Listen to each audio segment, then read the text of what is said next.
ਸਤਨਾਮ ਵਾਹਿਗੁਰੂ ਸਾਹਿਬ ਜੀ। ਸ਼ਲੋਕ ਮਹੱਲਾ ਪਹਿਲਾ।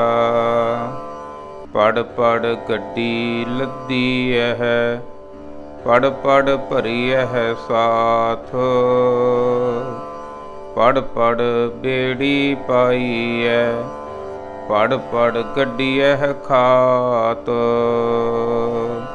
ਪੜੀ ਹੈ ਜੇਤੇ ਬਰਸ ਬਰਸ, ਪੜੀ ਹੈ ਜੇਤੇ ਮਾਸ,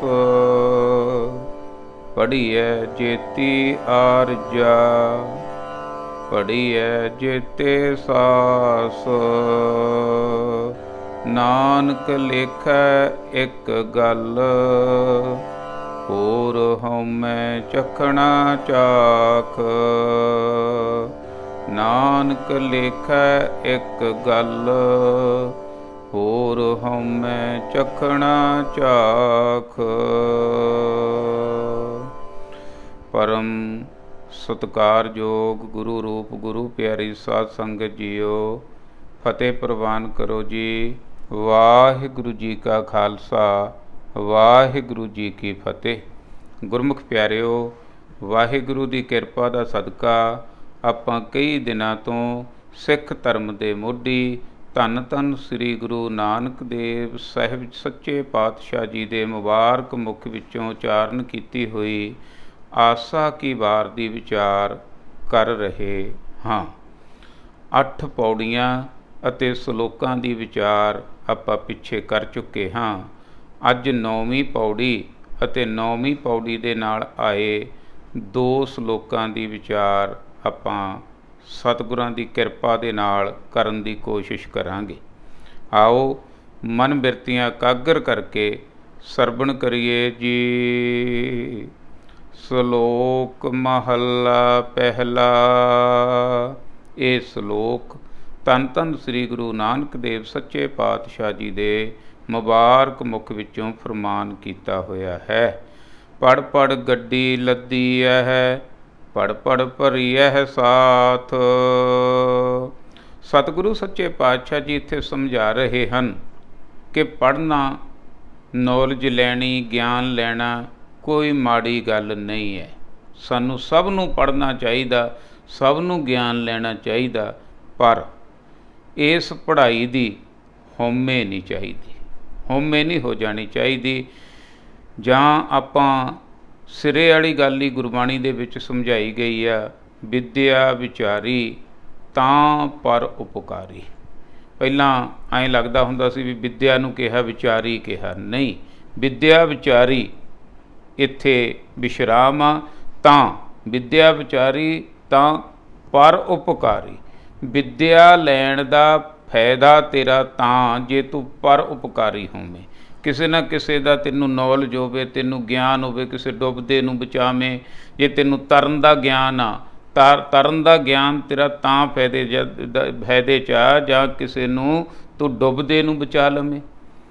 ਇਸ ਤਰ੍ਹਾਂ ਤੇਰੀ ਵਿੱਦਿਆ ਦਾ ਫਾਇਦਾ ਤਾਂ ਜੇ ਕੋਈ ਇਹ ਸੰਸਾਰ ਦੇ ਵਿੱਚ ਔਗਣਾਂ ਦੇ ਵਿੱਚ ਡੁੱਬ ਰਿਹਾ, ਉਹਨੂੰ ਬਚਾਉਣ ਦੀ ਕੋਸ਼ਿਸ਼ ਕਰ ਲਵੇਂ। ਇਹ ਵਿੱਦਿਆ ਦਾ, ਇਸ ਪੜ੍ਹਾਈ ਦਾ ਹੰਕਾਰ ਨਾ ਹੋਵੇ। ਅਸੀਂ ਤਾਂ ਪੜ੍ਹਦੇ ਇਸ ਕਰਕੇ ਸਾਨੂੰ ਤਾਂ ਸ਼ੁਰੂ ਤੋਂ ਹੀ ਪਹਿਲਾਂ ਇਹ ਸਿਖਾਇਆ ਜਾਂਦਾ ਵੀ ਪੜ੍ਹ ਲਿਖ ਲੈ, 4 ਪੈਸੇ ਕਮਾਏਗਾ, ਨੌਕਰੀ ਮਿਲ ਜੂ। ਆਪਾਂ ਸੀਮਤ ਤਾਂ ਇੱਥੇ ਤੱਕ ਹੀ, ਪਰ ਪੜ੍ਹਾਈ ਇਹ ਇਕੱਲਾ ਪੈਸਾ ਕਮਾਉਣ ਤੱਕ ਨਹੀਂ ਹੈ। ਅਕਲ, ਗਿਆਨ ਇਹ ਹੋਰ ਗੱਲ ਆ। ਜਿਹੜੀ ਦੁਨੀਆ ਦੀ ਪੜ੍ਹਾਈ ਜਿਹੜੀ ਅੱਜ ਕੱਲ੍ਹ ਚੱਲ ਰਹੀ ਹੈ, ਅੰਗਰੇਜ਼ਾਂ ਵੇਲੇ ਦੀ ਵਿੱਦਿਆ ਚੱਲ ਰਹੀ ਹੈ, ਇਹ ਤਾਂ ਕਲਰਕ ਬਾਬੂ ਬਣਾ ਰਹੀ ਹੈ, ਇਹ ਤਾਂ ਨੌਕਰ ਬਣਾ ਰਹੀ ਹੈ ਵੀ ਕਿਸ ਤਰ੍ਹਾਂ ਨੌਕਰੀ ਕਰਨੀ ਹੈ ਅਤੇ ਪੈਸਾ ਕਮਾਉਣਾ।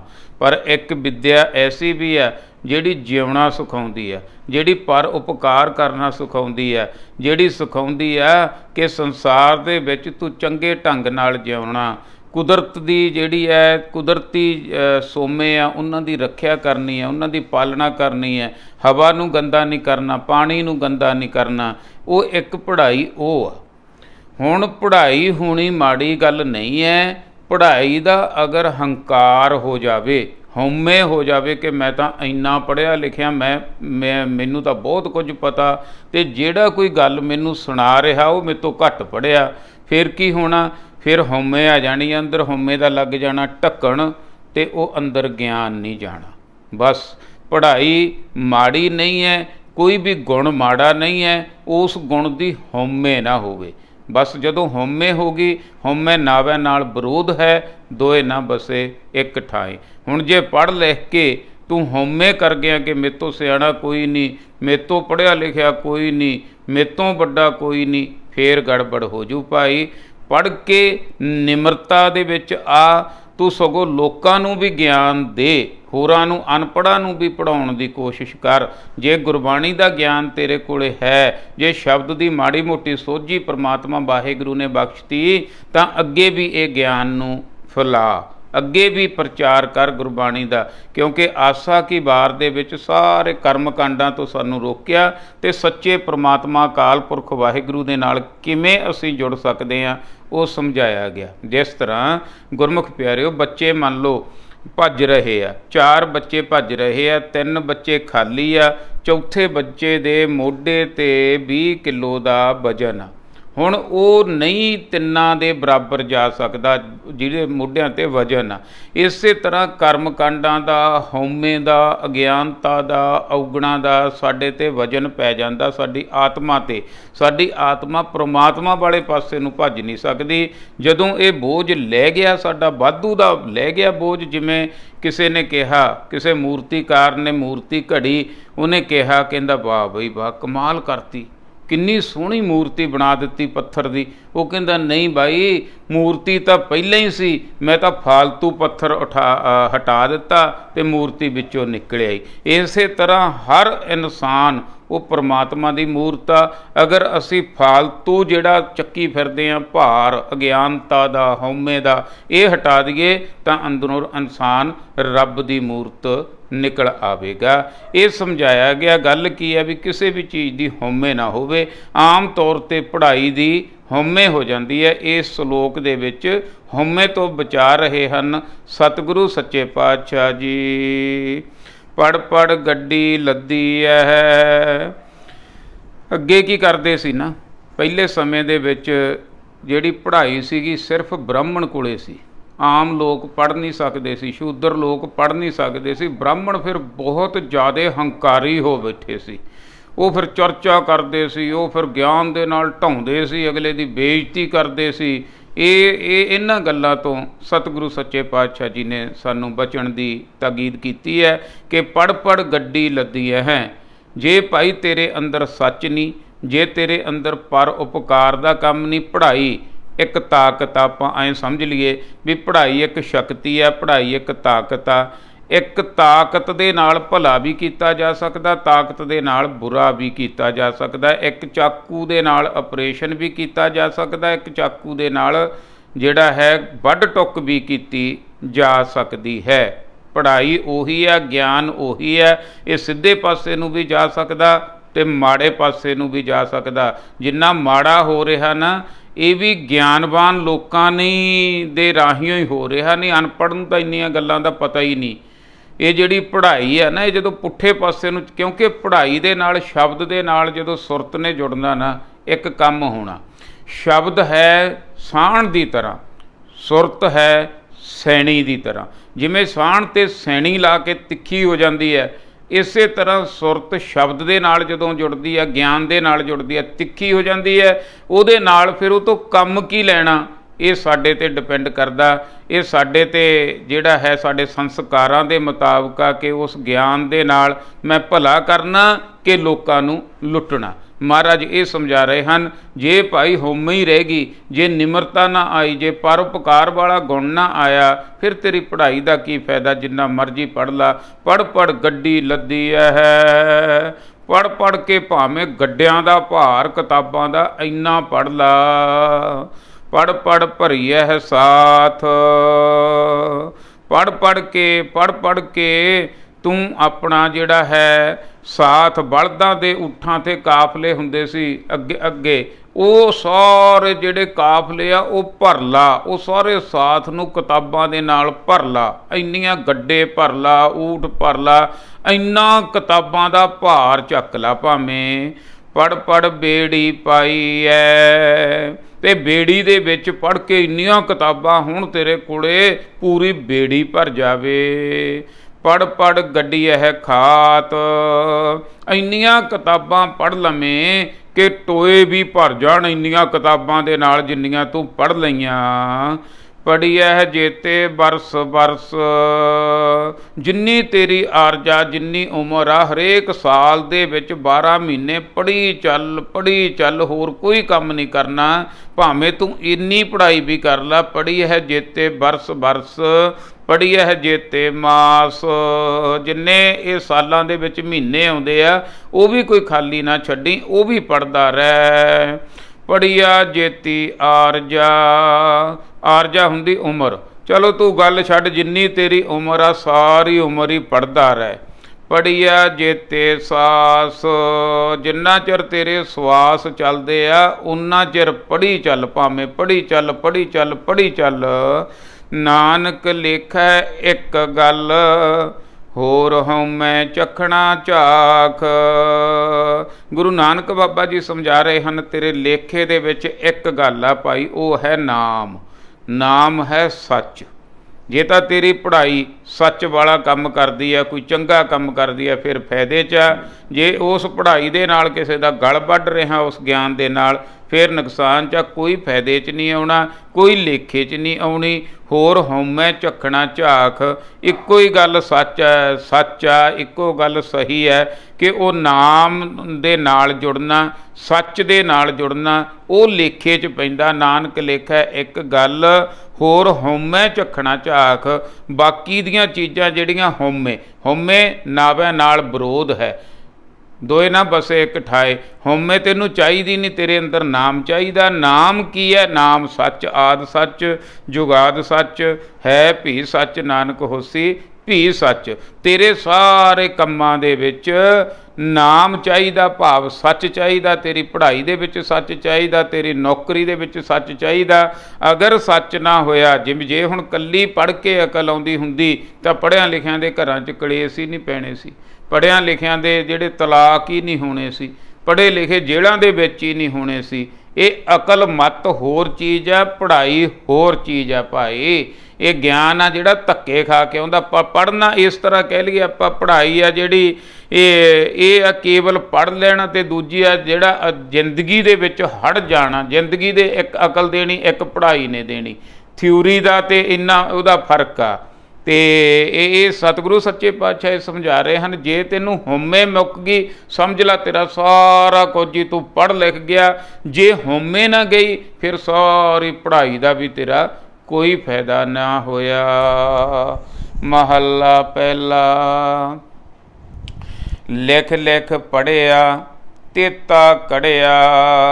ਮਹਾਰਾਜ ਸਮਝਾ ਰਹੇ ਹਨ, ਲਿਖ ਲਿਖ ਕੇ ਪੜ੍ਹੀ ਜਾਂਦਾ ਇਨਸਾਨ, ਤੇਤਾ ਕੜਿਆ, ਪਰ ਉਹ ਸੱਚ ਤੋਂ ਬਿਨਾਂ, ਨਾਮ ਤੋਂ ਬਿਨਾਂ ਉਨਾ ਹੀ ਕੁੜ ਜਾਂਦਾ, ਉਨਾ ਹੀ ਮੱਥੇ 'ਤੇ ਤਿਉੜੀ ਉਹਦੀ ਜਿਹੜੀ ਹੈ ਸਖਤ ਹੁੰਦੀ ਜਾਂਦੀ ਹੈ। ਉਨਾ ਹੀ ਦੂਜਿਆਂ ਨੂੰ ਘਟੀਆ ਸਮਝਦਾ ਅਤੇ ਆਪਦੇ ਆਪ ਨੂੰ ਵਧੀਆ ਸਮਝ ਲੈਂਦਾ, ਆਪਦੇ ਆਪ ਨੂੰ ਉੱਚਾ ਸਮਝਦਾ, ਦੂਜਿਆਂ ਨੂੰ ਨੀਵਾਂ ਸਮਝਦਾ। ਆਪਣੇ ਆਪ ਦੀ ਅਕਲ ਆ ਜਿਹੜੀ, ਕਹਿੰਦਾ ਮੈਂ ਹੀ ਪੜ੍ਹਿਆ, ਉਹ ਵੱਡੀ ਸਮਝਦਾ ਅਤੇ ਦੂਜਿਆਂ ਨੂੰ ਕੀੜੇ ਮਕੌੜੇ ਸਮਝਦਾ ਹੈ। ਬਹੁ ਤੀਰਥ ਭਵਿਆ ਤੇਤੋ ਲਵਿਆ। ਇਹੋ ਜਿਹਾ ਇਨਸਾਨ ਤੀਰਥਾਂ ਦੇ ਉੱਤੇ ਭਵਦਾ ਫਿਰਦਾ ਹੈ। ਜਿੰਨਾ ਤੀਰਥਾਂ ਦੇ ਉੱਤੇ ਗੇੜੇ ਦਿੱਤੇ, ਤੀਰਥ ਭਵਿਆ, ਭਟਕਣਾ ਦੇ ਵਿੱਚ ਤੁਰਿਆ ਫਿਰਦਾ ਰਿਹਾ, ਤੇਤੋਂ ਲਵਿਆ, ਉਨਾ ਹੀ ਜ਼ਿਆਦਾ ਬੋਲਣ ਲੱਗ ਗਿਆ, ਉਨਾ ਹੀ ਜ਼ਿਆਦਾ ਜਿਹੜਾ ਹੈ ਲਊ ਕਰਦਾ, ਬਹੁਤ ਬੋਲਦਾ। ਮੈਂ ਤਾਂ ਉੱਥੇ ਜਾਇਆ, ਮੈਂ ਤਾਂ ਇੱਥੇ ਵੀ ਜਾਇਆ, ਤੁਸੀਂ ਤਾਂ ਘਰੋਂ ਨਹੀਂ ਨਿਕਲੇ, ਤੁਹਾਨੂੰ ਕੀ ਪਤਾ ਦੁਨੀਆ ਦਾ। ਇਸ ਤਰ੍ਹਾਂ ਦੀਆਂ ਗੱਲਾਂ ਕਰਦਾ। ਜਿੰਨਾ ਵੀ ਤੀਰਥਾਂ 'ਤੇ ਜਾਇਆ ਆ, ਕੜਿਆ ਪਿਆ, ਅਤੇ ਹੁਣ ਲਹੂ ਕਰਦਾ ਫਿਰਦਾ, ਬੋਲਦਾ ਫਿਰਦਾ। ਬਹੁ ਭੇਖ ਕੀਆ ਦੇਹੀ ਦੁੱਖ ਦੀਆ। ਅਗਰ ਭੇਖਾਂ ਦੇ ਵਿੱਚ ਪੈ ਗਿਆ, ਹੁਣ ਤੀਰਥਾਂ ਤੇ ਭਰਮਦਾ ਫਿਰਦਾ, ਸਿੱਖ ਵਾਸਤੇ ਕੀ ਸਮਝਾਇਆ? ਤੀਰਥ ਨਾਵਣ ਜਾਊਂ ਤੀਰਥ ਨਾਮ ਹੈ, ਤੀਰਥ ਸ਼ਬਦ ਵਿਚਾਰ ਅੰਤਰ ਗਿਆਨ ਹੈ। ਅਗਰ ਇਹ ਗਿਆਨ ਨਹੀਂ ਲਿਆ ਤਾਂ ਭੇਖੀ ਹੋ ਜਾਏਗਾ ਬਾਹਰੋਂ ਬਾਹਰੋਂ। ਬਹੁ ਭੇਖ ਕੀਆ, ਬੜੇ ਭੇਖ ਕਰ ਕਰ ਧਰਮੀਆਂ, ਤੂੰ ਲੁੱਟੀ ਜਾਨਾ ਦੁਨੀਆ ਨੂੰ। ਦੇਹੀ ਦੁੱਖ ਦੀਆ, ਪਰ ਆਪਣੀ ਦੇਹ ਨੂੰ ਦੁਖੀ ਕਰੀ ਜਾਨਾ, ਆਪਣੀ ਆਤਮਾ ਨੂੰ ਦੁਖੀ ਕਰੀ ਜਾਨਾ। ਲੋਕਾਂ ਨੂੰ ਲੁੱਟੀ ਤਾਂ ਜਾਨਾ, ਪਰ ਤੇਰੇ ਅੰਦਰ ਸੰਸਕਾਰ ਕੈਸੇ ਬਣ ਰਹੇ ਆ? ਤੂੰ ਧੋਖੇ ਠੱਗੀਆਂ ਦੇ ਵਿੱਚ ਤਾਂ ਫਸ ਗਿਆ, ਭੇਖ ਤਾਂ ਕਰ ਗਿਆ। ਹੁਣ ਭੇਖੀ ਬੰਦੇ ਦਾ ਸਭ ਤੋਂ ਵੱਡਾ ਨੁਕਸਾਨ ਕੀ ਹੁੰਦਾ? ਮੰਨ ਲਓ ਮੈਂ ਉੱਤੋਂ ਧਰਮੀ ਬਣ ਗਿਆ, ਅੰਦਰੋਂ ਹੈ ਨਹੀਂ। ਹੁਣ ਡਬਲ ਜ਼ੋਰ ਲੱਗਣਾ ਨਾਟਕ ਕਰਨ 'ਤੇ, ਇੱਥੋਂ ਨਾ ਪਤਾ ਲੱਗ ਜੇ, ਇੱਥੋਂ ਨਾ ਭੇਦ ਨਿਕਲ ਜੇ, ਇੱਥੋਂ ਨਾ ਭੇਦ ਨਿਕਲ ਜੇ।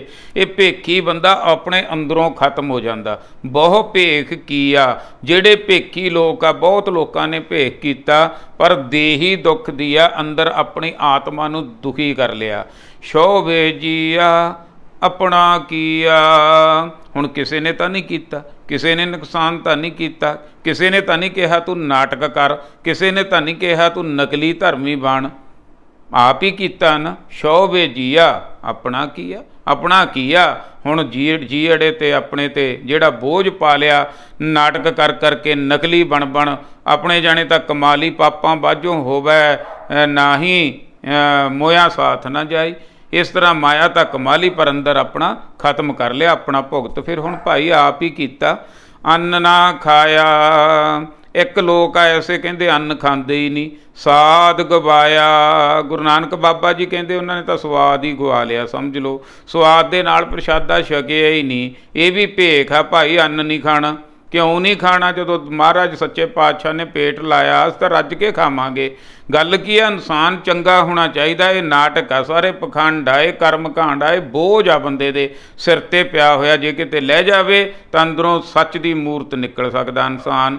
ਅੰਨ ਨਾ ਖਾਇਆ ਸਾਧ ਗਵਾਇਆ, ਇੱਕ ਅੰਨ ਨਹੀਂ ਖਾਂਦੇ, ਸਵਾਦ ਗਵਾ ਲਿਆ। ਬਹੁਤ ਦੁੱਖ ਪਾਇਆ ਦੂਜਾ ਭਾਇਆ, ਬਹੁਤ ਦੁੱਖ, ਦੁਖੀ ਆ ਅੰਦਰੋਂ ਮਨੁੱਖ।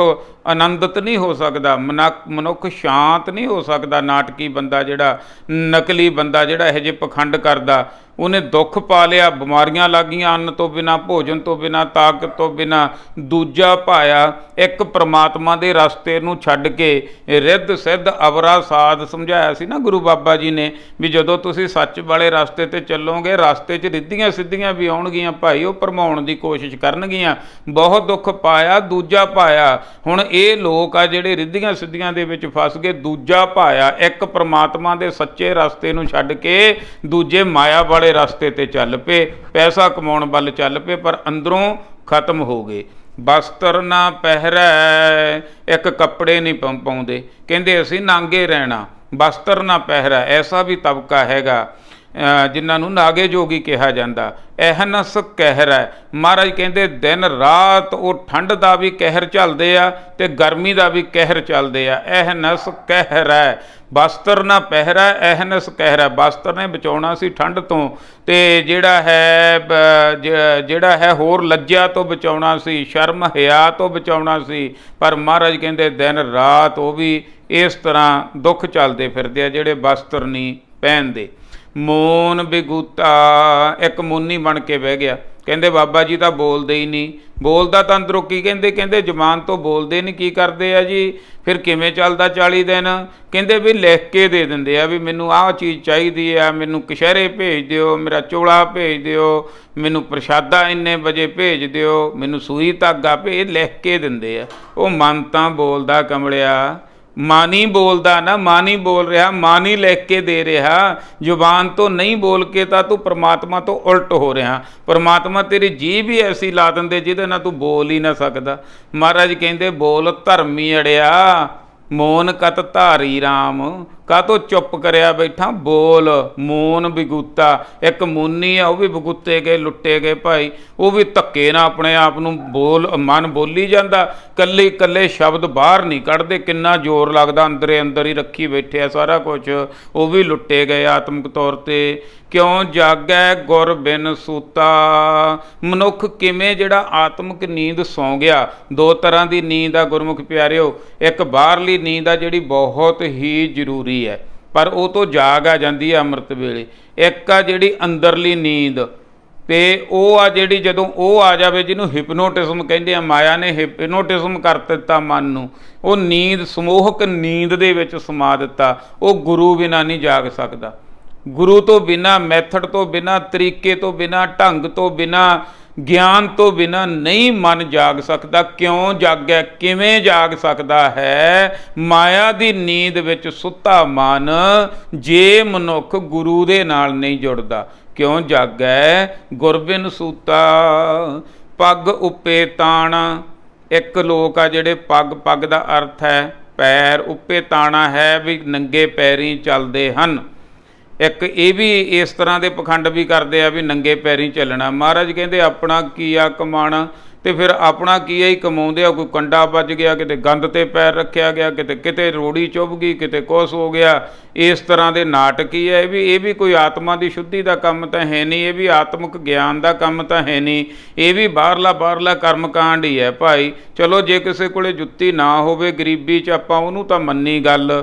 ਹੁਣ ਹੁੰਦੇ ਸੁਣਦੇ ਵੀ ਨਾ ਲੋਕਾਂ ਨੂੰ ਦਿਖਾ ਸਿਰਫ ਜਾਣਾ ਗੁਰੂ ਘਰ ਹੀ ਆ, ਜਾਣਾ ਨੰਗੇ ਪੈਰੀ ਹੈ, ਇਹ ਵੀ ਦਿਖਾਵਾ ਹੀ ਆ। ਮਹਾਰਾਜ ਕਹਿੰਦੇ ਆਪਣਾ ਕੀ ਆ ਕਮਾਣਾ, ਤੇ ਆਪਣਾ ਕੀ ਹੈ ਫਿਰ ਉਹ ਜਿਹੜਾ ਹੈ ਕਮਾਉਂਦੇ, ਆਪਣਾ ਕੀਤਾ ਹੀ ਉਹਨਾਂ ਦੇ ਅੱਗੇ ਆਉਂਦਾ। ਜੇ ਕੋਈ ਇਹੋ ਜਿਹੇ ਕਰਮਕਾਂਡ ਕਰਦਾ, ਉਹਨਾਂ ਦੇ ਮੂਹਰੇ ਕਰਮਕਾਂਡ ਆ ਜਾਂਦੇ ਆ। ਕਿਉਂ? ਸਾਨੂੰ ਨੁਕਸਾਨ ਕੀ ਹੁੰਦਾ ਕਰਮਕਾਂਡਾਂ ਦਾ? ਸਾਡੀ ਸਾਰੀ ਉਮਰ ਲੰਘ ਜਾਂਦੀ ਹੈ ਕਰਮਕਾਂਡ ਕਰਦੇ, ਤੇ ਪਰਮਾਤਮਾ ਤੱਕ ਅਸੀਂ ਪਹੁੰਚ ਹੀ ਨਹੀਂ ਸਕਦੇ।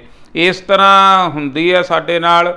ਜਿਵੇਂ ਆਪਣੇ ਨਾਲ ਕਈ ਵਾਰੀ ਬੈਂਕ ਵਾਲੇ ਮੁਲਾਜ਼ਮ ਕਿਸ਼ਤਾਂ ਤਾਂ ਭਰੀ ਜਾਂਦੇ ਆ, ਲੋਕ ਮੁਲਾਜ਼ਮ ਆਪਣੇ ਕੋਲੋਂ ਹੀ ਠੇਕੀਆਂ ਮਾਰ ਦੇਈ ਜਾਂਦਾ, ਬੈਂਕ 'ਚ ਕਿਸ਼ਤ ਪਹੁੰਚਦੀ ਨਹੀਂ। ਜਦੋਂ ਫਿਰ ਅਖੀਰ 'ਤੇ ਜਾ ਕੇ ਪੜਾਕਾ ਪੈਂਦਾ, ਫਿਰ ਅਗਲਾ ਕਹਿੰਦਾ ਮੈਂ ਤਾਂ ਲੁੱਟਿਆ ਗਿਆ, ਮੈਂ ਤਾਂ ਪੱਟਿਆ ਗਿਆ, ਮੇਰੀ ਬੈਂਕ ਤੱਕ ਤਾਂ ਕਿਸ਼ਤ ਪਹੁੰਚੀ ਹੋਈ ਨਹੀਂ। ਇਸੇ ਤਰ੍ਹਾਂ ਜਿਹੜੇ ਕਰਮਕਾਂਡ ਆ ਇਹ ਮਨੁੱਖ ਨੂੰ ਰਸਤੇ 'ਚ ਹੀ ਰੱਖ ਲੈਂਦੇ ਆ, ਪ੍ਰਮਾਤਮਾ ਤੱਕ ਪਹੁੰਚਣ ਨਹੀਂ ਦਿੰਦੇ। ਜਦੋਂ ਕਿਤੇ ਅਖੀਰੀ ਸਮਾਂ ਆਉਂਦਾ, ਫਿਰ ਕਹਿੰਦੇ ਸੁਰਤ ਖੁੱਲ੍ਹਦੀ ਆ, ਤੇ ਫਿਰ ਬੰਦੇ ਕੋਲੇ ਪਛਤਾਵੇ ਤੋਂ ਬਿਨਾਂ ਕੁਛ ਨਹੀਂ ਹੁੰਦਾ। ਬਸ ਆਹ ਨੁਕਸਾਨ ਆ ਕਰਮਕਾਂਡਾਂ ਦਾ, ਸਾਨੂੰ ਗੁਰੂ ਬਾਬਾ ਜੀ ਰਹਿੰਦੇ ਸਮੇਂ 'ਚ ਸਮਝਾ ਰਹੇ ਹਨ। ਅਲਮਲ ਖਾਈ ਸਿਰ ਛਾਈ ਪਾਈ। ਇੱਕ ਜਿਹੜੇ ਆ ਭਾਈ ਘਰੋਗੀ ਸਿਵਿਆਂ ਦੇ ਵਿੱਚ ਰਹਿੰਦੇ ਆ, ਉਹ ਗੰਦ ਮੰਦ ਖਾ ਲੈਂਦੇ ਆ। ਆਪਣਾ ਜਿਹੜਾ ਹੈ ਸਿਰ ਛਾਈ ਪਾਈ, ਕੀਤਾ ਕਿ ਇਹਨਾਂ ਨੇ ਗੰਦ ਮੰਦ ਖਾ ਕੇ ਸਿਰ 'ਚ ਸੁਆਹੀ ਪਾਈ। ਸਿਵਿਆਂ 'ਚ ਬਹਿ ਗਏ ਭਾਈ, ਗੰਦ ਮੰਦ ਖਾਈ ਜਾਂਦੇ ਆ, ਸਿਰ 'ਚ ਸੁਆਹ ਪਾਈ ਬੈਠੇ ਆ। ਮੂਰਖ ਅੰਧੈ ਪਤ ਗਵਾਈ। ਉਹਨਾਂ ਨੇ ਤਾਂ ਇਨਸਾਨ ਹੋਣ ਦੀ, ਮੂਰਖਾਂ ਨੇ ਪਾਤੀ ਗਵਾ ਲਈ। ਇਨਸਾਨ ਤਾਂ ਵਧੀਆ ਸੀ, ਇਨਸਾਨ ਨੇ ਤਾਂ ਦੇਵਤਾ ਬਣਨਾ ਸੀ ਭਾਈ।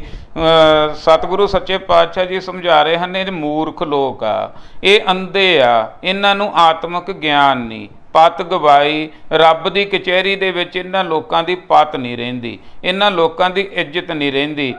ਪੰਜ ਪ੍ਰਵਾਨ ਪੰਜ ਪ੍ਰਧਾਨ ਪੰਚੇ ਪਾਵਹਿ ਦਰਗਹਿ ਮਾਨ। ਮਾਣ ਨਹੀਂ ਪ੍ਰਾਪਤ ਹੁੰਦਾ ਇਹਨਾਂ ਮੂਰਖ ਲੋਕਾਂ ਨੂੰ ਜੀ। ਬਿਨ ਨਾਵੈ ਕਿਛ ਥਾਏ ਨਾ ਪਾਈ। ਬਿਨਾਂ ਸੱਚੇ ਨਾਮ ਤੋਂ ਕਿਛ ਥਾਏ ਨਾ ਪਾਈ। ਕੋਈ ਕਰਮਕਾਂਡ ਸਾਥ ਨਹੀਂ ਦਿੰਦਾ, ਕੁਛ ਵੀ ਲੇਖੇ ਦੇ ਵਿੱਚ ਨਹੀਂ ਪੈਂਦਾ ਬਿਨਾਂ ਸੱਚੇ ਨਾਮ ਤੋਂ। ਰਹਿ ਬੇਬਾਣੀ ਮੜੀ ਮਸਾਣੀ। ਇੱਕ ਲੋਕ ਆ ਭਾਈ ਬਬਾਣ ਦੇ ਵਿੱਚ ਰਹਿੰਦੇ ਆ, ਮੜੀਆਂ ਦੇ ਵਿੱਚ ਰਹਿੰਦੇ ਆ, ਮਸਾਣਾਂ ਦੇ ਵਿੱਚ ਰਹਿੰਦੇ ਆ, ਸ਼ਮਸ਼ਾਨ ਘਾਟਾਂ ਦੇ ਵਿੱਚ ਰਹਿੰਦੇ ਆ। ਅੰਧ ਨਾ ਜਾਣੈ ਫਿਰ ਪਛਤਾਣੀ। ਉਹ ਅੰਧੇ ਜੀਵਨ ਦੇ ਸਵਾਦ ਨੂੰ ਮਾਣ ਨਹੀਂ ਸਕਦੇ, ਜੀਵਨ ਦੇ ਆਨੰਦ ਨੂੰ ਮਾਣ ਨਹੀਂ ਸਕਦੇ। ਮੂਰਖ ਲੋਕ ਆ, ਅਖੀਰ ਦੇ ਵਿੱਚ ਸਿਵਿਆਂ ਦੇ ਵਿੱਚ ਹੀ ਪਏ। ਜਦੋਂ ਜਾਣਾ, ਚਲੋ ਅਖੀਰ ਦੇ ਵਿੱਚ ਤਾਂ ਜਾਣਾ ਹੀ ਜਾਣਾ, ਸਭ ਨੇ ਜਾਣਾ। ਜਿੰਨਾ ਚਿਰ ਜ਼ਿੰਦਗੀ ਦਿੱਤੀ ਆ ਉਨਾ ਚਿਰ ਤਾਂ ਜਿਉਈਏ। ਮਹਾਰਾਜ ਸਮਝਾ ਰਹੇ ਹਨ, ਇਹ ਵੀ ਅਗਿਆਨੀ ਹੋਣ ਦਾ ਕਰਕੇ, ਆਪਣੀ ਹਉਮੈ ਹੋਣ ਦਾ ਕਰਕੇ ਕਿ ਅਸੀਂ ਵੱਡੇ ਧਰਮੀ ਆ, ਸਾਡੇ ਵਾਂਗੂ ਆਏ ਰਹਿ ਕੇ ਦਿਖਾਓ, ਸਾਡੇ ਵਾਂਗੂ ਸਿਰ 'ਚ ਸੁਆਹ ਪਾ ਕੇ ਦਿਖਾਓ। ਪਰ ਅਖੀਰ ਦੇ ਵਿੱਚ ਇਹਨਾਂ ਦੇ ਕੋਲ ਪਛਤਾਵਾ ਹੀ ਰਹਿੰਦਾ, ਫਿਰ ਪਛਤਾਣੀ।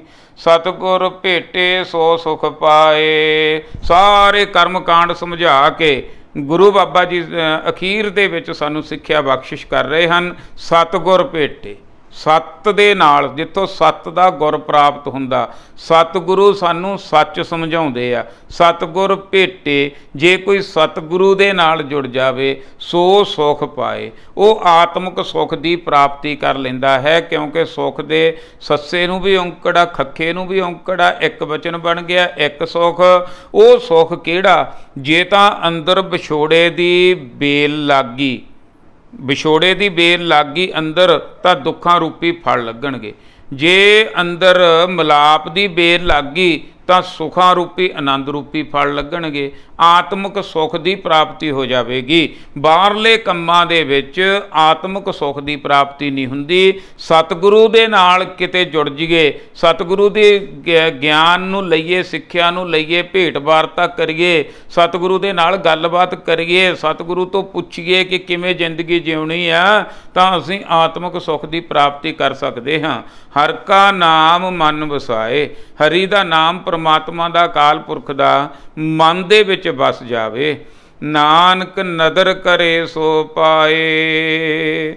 ਗੁਰੂ ਨਾਨਕ ਬਾਬਾ ਜੀ ਸਮਝਾ ਰਹੇ ਹਨ, ਇਹ ਵੀ ਉਹਦੀ ਨਦਰ ਤੋਂ ਬਿਨਾਂ, ਕਿਰਪਾ ਤੋਂ ਬਿਨਾਂ ਪ੍ਰਾਪਤ ਨਹੀਂ ਹੁੰਦਾ। ਪਰ ਮਿਹਨਤ ਕਰਨ ਤਾਂ ਲੱਗੀਏ ਨਾ। ਪਹਿਲਾਂ ਮਿਹਨਤ ਮੇਰੀ ਆ। 3 ਖੰਡ ਸਾਨੂੰ ਸਮਝਾਏ ਗਏ ਆ। ਧਰਮ ਖੰਡ, ਮੈਂ ਮਿਹਨਤ ਕਰਕੇ ਧਰਮ ਨੂੰ ਸਮਝਣਾ।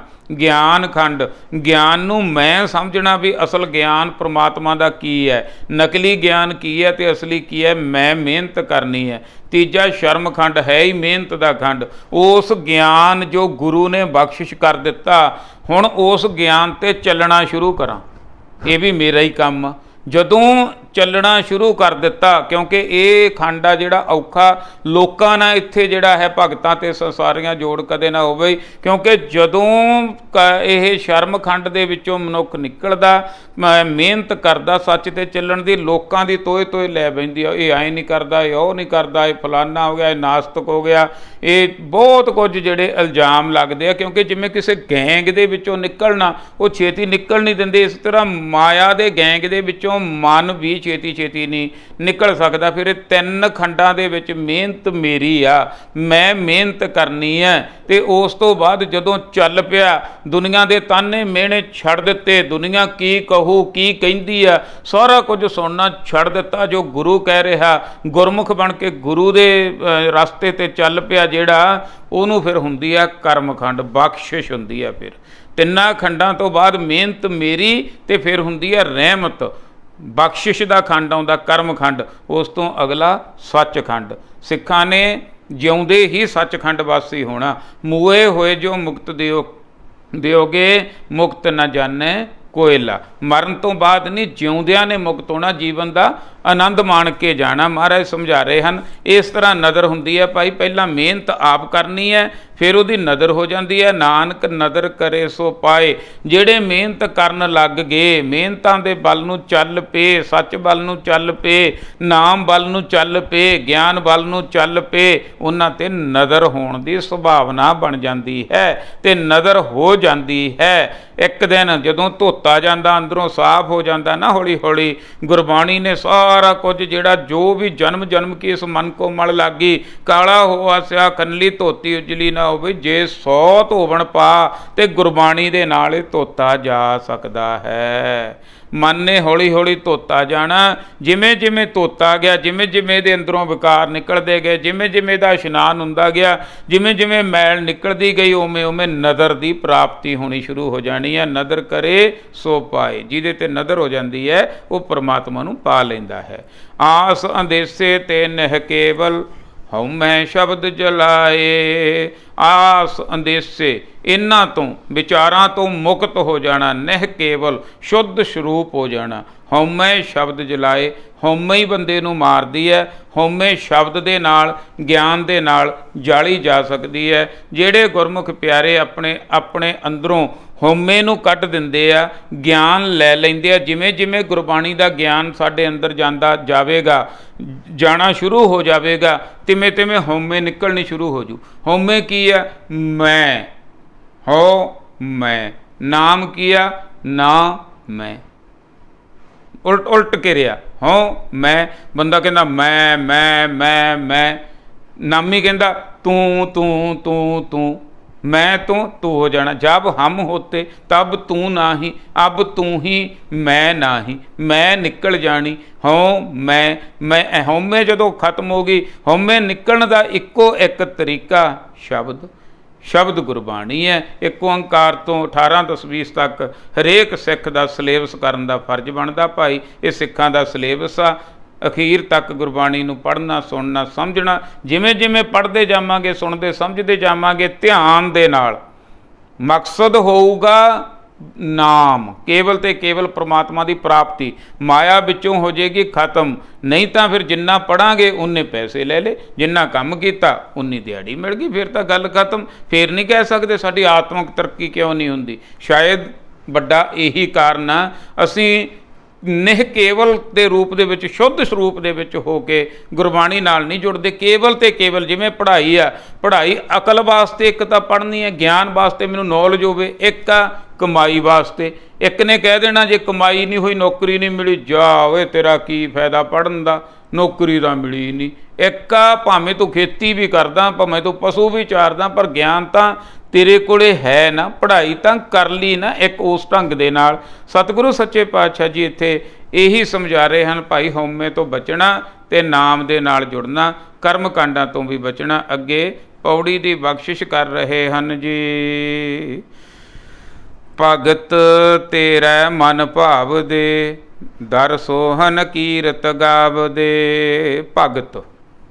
भगत कौन हुंदे आ? जिन्हां दी भै वाले पासों गति हो जाए, निरभौ ते निरवैर हो जान, जिन्हां दा किसे नाल बैर विरोध ना रहे।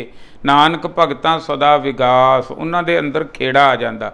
भगत तेरा मन भावदे। हे वाहिगुरू, तेरे भगत जिहड़े भगती दे तौर ते गुरबाणी नूं पढ़दे आ, पैसा कमाउण वास्ते नहीं, ਉਹ भगत ਜਿਹੜੇ केवल ते केवल नाम वास्ते, तेरे प्यार वास्ते इधरले पासे नूं चलदे आ, ਉਹ तेरे मन नूं पा जांदे आ। दर सोहन कीरत गावंदे, दर तेरे दर ते सूंदे आ, ਉਹ तेरी कीर्ति करदे, तेरी वडियाई करदे कि ਉਹ परमात्मा खंडां ब्रह्मंडां दा मालक आ।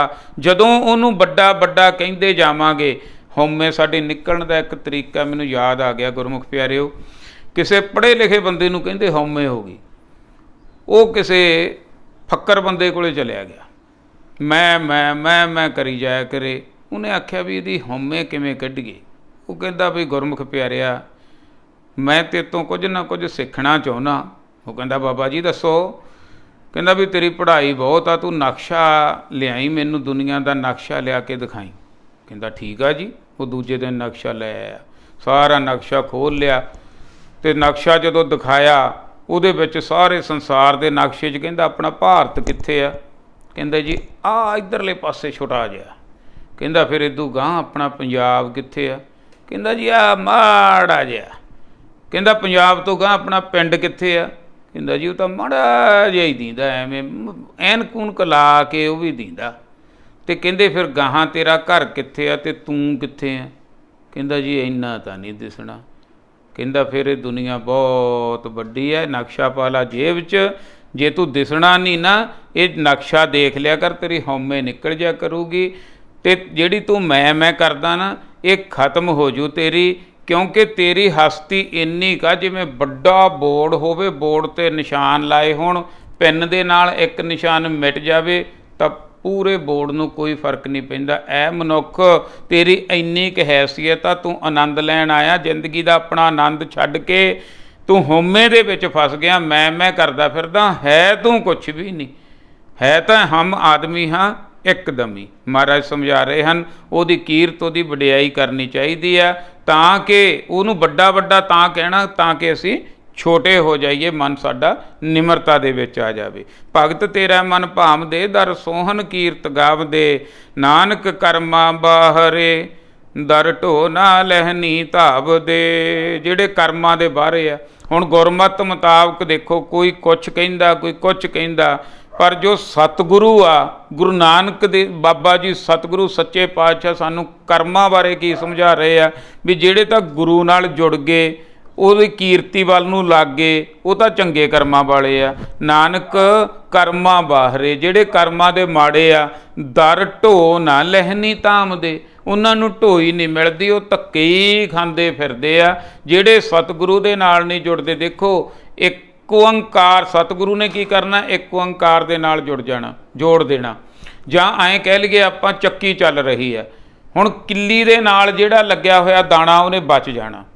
ਚੱਕੀ ਚੱਲ ਰਹੀ ਆ, ਦਾਣੇ ਪਾਏ ਜਾ ਰਹੇ ਆ, ਜਿਹੜਾ ਕਿੱਲੀ ਦੇ ਨਾਲ ਲੱਗਿਆ ਦਾਣਾ ਰਹਿ ਗਿਆ ਉਹਨੇ ਬਚ ਜਾਣਾ, ਬਾਕੀ ਨੇ ਦਰੜਿਆ ਜਾਣਾ। ਇਸੇ ਤਰ੍ਹਾਂ ਜਿਹੜਾ ਇੱਕ ਓੰਕਾਰ ਦੇ ਨਾਲ ਜੁੜ ਗਿਆ ਉਹਨੇ ਬਚ ਜਾਣਾ, ਬਾਕੀ ਨੇ ਦਰੜਿਆ ਜਾਣਾ। ਇਹ ਸਮਝਾ ਰਹੇ ਹਨ। ਇੱਕ ਮੂਲ ਨਾ ਬੁੱਝਣ ਆਪਣਾ, ਅਣਹੋਂਦਾ ਆਪ ਗਣਾਏਂਦੇ। ਇੱਕ ਮੂਲ, ਮੂਲ ਆਪਣਾ ਮੂਲ ਕੀ ਹੈ, ਮੁੱਢ ਕੀ ਹੈ? ਹਰ ਮਨੁੱਖ ਦਾ ਮੂਲ ਪਰਮਾਤਮਾ। ਮਨ ਤੋਂ ਜੋਤ ਸਰੂਪ ਹੈ, ਆਪਣਾ ਮੂਲ ਪਛਾਣ। ਮਨ, ਤੂੰ ਤਾਂ ਰੱਬ ਦਾ ਪੁੱਤਰ ਆ, ਤੂੰ ਤਾਂ ਰੱਬ ਦੀ ਜੋਤ ਆ। ਓਏ ਤੂੰ ਮੈਲਾ ਹੋ ਗਿਆ ਇੱਥੇ ਦੁਨੀਆ ਦੇ ਵਿੱਚ ਆ ਕੇ, ਮਾਇਆ ਨੇ ਤੈਨੂੰ ਚੱਕਰ ਪਾ ਲਿਆ, ਮਾਇਆ ਦੇ ਚੱਕਰ ਦੇ ਵਿੱਚ ਤੂੰ ਫਸ ਗਿਆ। ਲੈ ਵੀ ਛੁੜਕੀ ਲੱਗੀ ਤ੍ਰਿਸ਼ਨਾ, ਮਾਇਆ ਅਮਰ ਵਰਤਾਇਆ। ਸਮਝ ਆਪਣੇ ਆਪ ਨੂੰ ਭਾਈ, ਤੇ ਇੱਕ ਸਮਝਦੇ ਹੀ ਨਹੀਂ। ਇੱਕ ਮੂਲ ਨਾ ਬੁੱਝਣ ਆਪਣਾ, ਇੱਕ ਬੁੱਝ ਲੈਂਦੇ ਆ ਆਪਣੇ ਮੂਲ ਨੂੰ, ਸਮਝ ਲੈਂਦੇ ਆ, ਜੁੜ ਜਾਂਦੇ ਆ, ਬਚ ਜਾਂਦੇ ਆ। ਇੱਕ ਮੂਲ ਨੂੰ ਬੁੱਝਦੇ ਨਹੀਂ। ਅਣਹੋਂਦਾ ਆਪ ਗਣਾਏਂਦੇ, ਅਣਹੋਂਦਾ ਹੀ ਆਪ ਦੇ ਆਪ ਨੂੰ ਹੀ ਗਣਾਈ ਜਾਂਦੇ ਆ, ਆਪ ਹੀ ਕਹੀ ਜਾਂਦੇ ਆ ਵੀ ਮੈਂ ਆ ਜੀ, ਮੈਂ ਆ ਜੀ, ਮੈਂ ਸਿਆਣਾ, ਮੈਂ ਵੱਡਾ, ਮੈਂ ਉੱਚਾ, ਆਪਣੇ ਆਪ ਨੂੰ ਹੀ ਗਣੀ ਜਾਂਦੇ ਆ। ਹੋਂ ਢਾਡੀ ਕਾ ਨੀਚ ਜਾਤ, ਹੋਰ ਉੱਤਮ ਜਾਤ ਸਦਾਏਂਦੇ। ਗੁਰੂ ਨਾਨਕ ਬਾਬਾ ਜੀ ਸਮਝਾ ਰਹੇ ਹਨ, ਹੋਂ ਢਾਡੀ ਕਾ ਨੀਚ ਜਾਤ, ਮੇਰੇ ਢਾਡੀ ਦੀ ਸਤਿਗੁਰੂ ਸੱਚੇ ਪਾਤਸ਼ਾਹ ਜੀ ਨੀਚ ਜਾਤ ਆ, ਮੈਂ ਨੀਵੀਂ ਜਾਤ ਦਾ ਢਾਡੀ ਆ। ਢਾਡੀ ਦਾ ਅਰਥ ਹੈ ਤੇਰੀ ਵਡਿਆਈ ਕਰਨ ਵਾਲਾ, ਮੇਰੇ ਤੋਂ ਬਹੁਤ ਅੱਗੇ ਆ ਮਹਾਰਾਜ ਤੇਰੀਆਂ ਵਡਿਆਈਆਂ ਕਰਨ ਵਾਲੇ। ਮੈਂ ਤਾਂ ਛੋਟਾ ਜਿਹਾ ਢਾਡੀ ਆ, ਮੈਂ ਤਾਂ ਨੀਚ ਜਾਤ ਆ। ਜਦੋਂ ਬੰਦਾ ਇੰਨੀ ਨਿਮਰਤਾ ਦੇ ਵਿੱਚ ਆ ਗਿਆ, ਜਦੋਂ ਡਿੱਗ ਪਿਆ गुरु दे अगे, अब हम चली ठाकर पै हार, जब हम शरण प्रभु की आई राख, प्रभु भावें मार। जदों इन्ना नीवा हो के डिग पिया तो फिर परमात्मा आपे ही गल ना ला लेंदे आ चक के। बस डिगण दी ही लोड़ आ, मन डिगदा ही नहीं सारी उम्र। बस मत्था एक बारी टेकिया ही बहुत आ, बस जदों डिग के टेकिया गया ना मुड़ के उठ नहीं होना। फिर महाराज ही ठाउणगे, गुरु ही ठाउंदा, फिर तां अपनी बुक्कड़ च ही लै लैंदा जदों इन्नी निमरता बंदे दे विच आ जांदी है। हों ढाडी का नीच जात, होर उत्तम जात सुधाइंदे। मेरे तो सारे बड़े आ, मेरे तो सारे अगे आ, बाकी सारे उच्चियां जातां वाले आ, मैं तां एक गरीबड़ा जिहा नमाणा जिहा तेरे दर दा ढाडी आ। तिन मंगा जे तुझे ते आएंदे। हाँ दस भाई की लैना, फिर बोल। आ गया, मंजूर हो गया। सतगुरु सच्चे पातशाह जी समझा रहे हैं, परमात्मा पुछदे आ की लैना। फिर गुरु नानक बाबा जी सानू मंगना सिखा रहे हैं भी की मंगना, साडी किते ये मंग बन जावे। तिन मंगा जे तुझे ते आएंदे, मैं वो मंगदा हाँ जेड़े तैनू ध्याउंदे आ, तेरे नाल जुड़े होए आ। मैं निक्का, मैं अणजान, मैं कमला, मैं मूर्खा, मैं उन्हां दा संग मंगदा, मैं उन्हां दा साथ मंगदा ਜਿਹੜੇ तेरे नाल जुड़े होए हैं जी। बस यही मंग है मेरी, किते साडी मंग भी यही हो जाए, असीं भी जुड़िया होया नाल जुड़ जाइए। जां अपने कोल तां गुरु ग्रंथ साहब सच्चे पातशाह जी की अगम्मी अलाही बाणी है। गुरमुख प्यारिओ, बस मेरी तो हथ बन के यही बेनती है, आप भी जुड़ो तो अपने बच्चों नूं भी जोड़ो। भुल्लां चुकां दी माफ़ी। वाहिगुरू जी का खालसा, वाहिगुरू जी की फतेह।